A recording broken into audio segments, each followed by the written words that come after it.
दुनिया की इन 4 space agencies ने अपनी टेक्नोलॉजी की ताकत का इस तरह से प्रदर्शन किया कि दुनिया को चौंका दिया। इन्होंने सिर्फ अपनी सोच को ही नहीं बल्कि इंसानों को ऐसी जगह भेजने की क्षमता दिखाई जहां से इंसानों को नई खोज करने की उम्मीद मिली।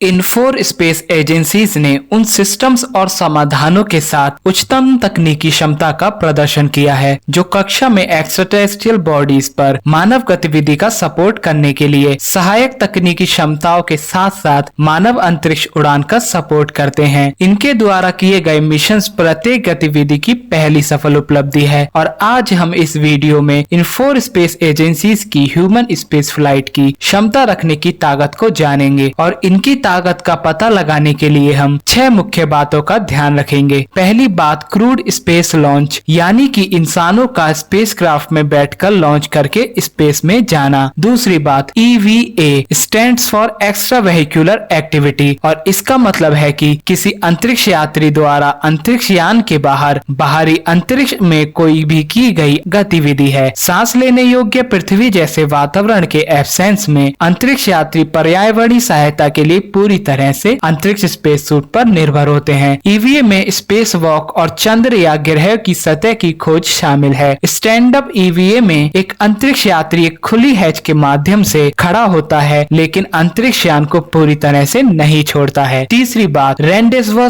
एंड डॉकिंग, इसका मतलब है कि एक अंतरिक्ष मिलन कक्षीय युद्धाभ्यास का एक सेट है जिसके दौरान 2 अंतरिक्ष यान जिनमें से एक अक्सर एक अंतरिक्ष स्टेशन होता है एक ही कक्षा में पहुंचते हैं और बहुत करीब दूरी तक पहुंचते हैं। अंतरिक्ष यान की डॉकिंग और बर्थिंग 2 अंतरिक्ष यानों की जोड़ना है। यह कनेक्शन अस्थायी या आंशिक रूप से स्थायी हो सकता है जैसे कि अंतरिक्ष स्टेशन मॉड्यूल के लिए। चौथी बात, स्पेस स्टेशन, मतलब कि एक अंतरिक्ष स्टेशन एक अंतरिक्ष यान है जो विस्तारित अवधि के लिए कक्षा में मानव दल का समर्थन करने में सक्षम है और इसलिए यह एक प्रकार का अंतरिक्ष हैबिटेट है। इसमें मेजर प्रोपल्शन या लैंडिंग सिस्टम का एब्सेंस है। अंतरिक्ष स्टेशन अक्सर वैज्ञानिक उद्देश्यों के लिए लॉन्च किए गए हैं लेकिन सैन्य लॉन्च भी हुए हैं। पांचवी बात, क्रूड सर्कमलुनर फ्लाइट, इसका मतलब है कि यह एक प्रकार का रिटर्न ट्रैजेक्टरी है जो एक अंतरिक्ष यान को पृथ्वी से चंद्रमा के फार साइड के चारों ओर और वापस पृथ्वी पर ले जाता है। छठी बात, क्रूड मून लैंडिंग, इसका मतलब है कि इंसानों का चांद पर उतरना। ओके, अब बिना किसी देरी के जानते हैं कौन सी स्पेस एजेंसीज में कितना दम है जो इंसानों को स्पेस में रखने का सबसे ज्यादा दम रखती है।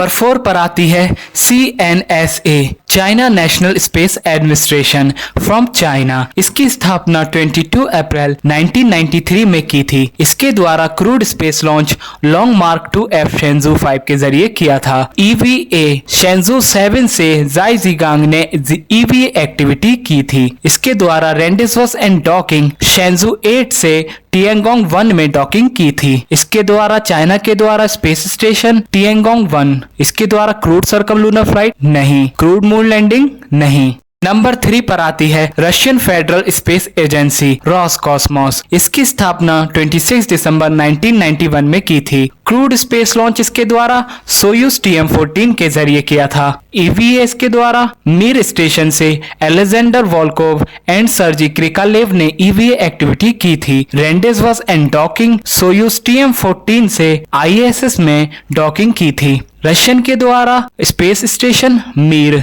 क्रूड सर्कमलुनर फ्लाइट नहीं, क्रूड मून लैंडिंग इसके द्वारा नहीं की गई।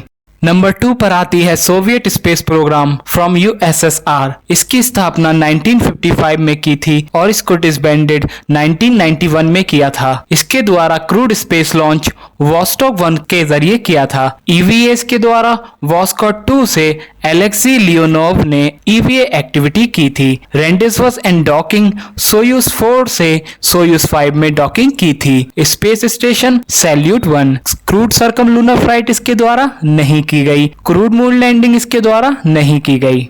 नंबर 1 पर आती है NASA, NASA national aeronautics and space administration, America से। इसकी स्थापना 1 अक्टूबर 1958 में की थी। इसके द्वारा crude space launch mercury redstone 3 के जरिए किया था। EVA जेमिनी 4 में एड वाइट के जरिए EVA एक्टिविटी की गई थी। रेंडेजवो एंड डॉकिंग जेमिनी 2 GATV में की थी। स्पेस स्टेशन इसके द्वारा स्काईलैब, क्रूड सर्कमलुनर फ्लाइट इसके द्वारा की गई है अपोलो 8 के जरिए। क्रूड मून लैंडिंग अपोलो 11 के जरिए की गई है।